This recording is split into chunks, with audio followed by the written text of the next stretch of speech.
Okay sir, Sabarkantha જિલ્લામાં કુલ કેટલા case છે અને શું કામગીરી હાથ ધરાઈ છે? સાબરકાંઠામાં હાલ આપણા ત્યાં સસ્પેક્ટેડ ચાંદીપુરા વાયરસના 2 કેસ છે અને એમાં એક હિંમતનગરનું પીપળિયા ગામનું અને બીજો કેસ આપણા ખેડ બ્રહ્માના દિગથલી ગામનો છે, જેમાંથી દિગથલી ગામના બાળકનું મૃત્યુ થયેલ છે અને જે બીજું પીપળિયાની જે દીકરી છે એ હાલ આપણા જીમર્સ મેડિકલ કોલેજમાં એડમિટ છે અને એનું તબિયત ખૂબ સારું છે.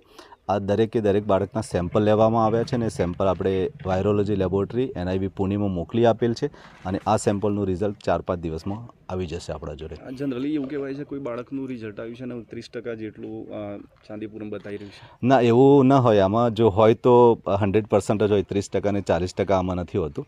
જો આવશે રિઝલ્ટ, ઘણી વખત એવું થાય કે બ્લડમાં ન હોય પણ એનું જે આપણે RT-PCR ટેસ્ટ જે કોરોનામાં કરતા હતા એવો જ ટેસ્ટ આમાં પણ કરવામાં આવે છે અને એમાં પોઝિટિવ આવે એટલે કન્ફર્મેટરી ટેસ્ટ જ હોય છે. હાલમાં સર્વેલન્સની કામગીરી ક્યાં ચાલી રહી છે? સર્વેલન્સની કામગીરી અત્યારે હાલ આપણે 2 તાલુકાના 2 ગામોમાં કરી રહ્યા છે અને એક એવું પણ છે કે વધારે ન ફેલાય એ માટે જ્યાં કેસ થયો છે અને આજુબાજુના 4-5 કિલોમીટરના રેડિયસમાં આપણે કામગીરી કરી રહ્યા છે, જેમાં પીપળિયા ગામની આજુબાજુના રૂપાલ ગામ છે એ તમામ ગામોને આપણે આવરી લઈએ છીએ અને એ રીતે દિગથલીના આજુબાજુના ગામો પણ આપણે સર્વે કરી રહ્યા છે અને દરેક જગ્યાએ 25-25 આરોગ્યની ટીમો અત્યારે હાલ કામ કરી રહી છે, જેમાં સર્વેલન્સની કામગીરી મુખ્ય છે કે નાના બાળકોમાં આવું કોઈપણ જાતના તાવ છે, ઝાડા છે, ઉલટી છે, ખેંચની તકલીફ હોય કે માથાનો દુખાવો થતો હોય તેવા બાળકોને આઈડેન્ટિફાઈ કરી અને માતા પિતાને સમજાવી અને જીમર્સ મેડિકલ કોલેજમાં આપણે એમને દાખલ કરવાનો પ્રયત્ન કરી રહ્યા છીએ.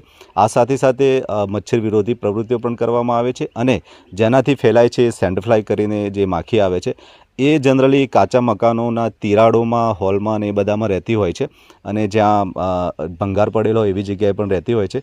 તેના માટે આપણે મેલાથાયોન અને કળી ચૂનાનું મિશ્રણ કરી અને એનું ડસ્ટિંગનું કામગીરી આપણે કરતા હોઈએ છીએ.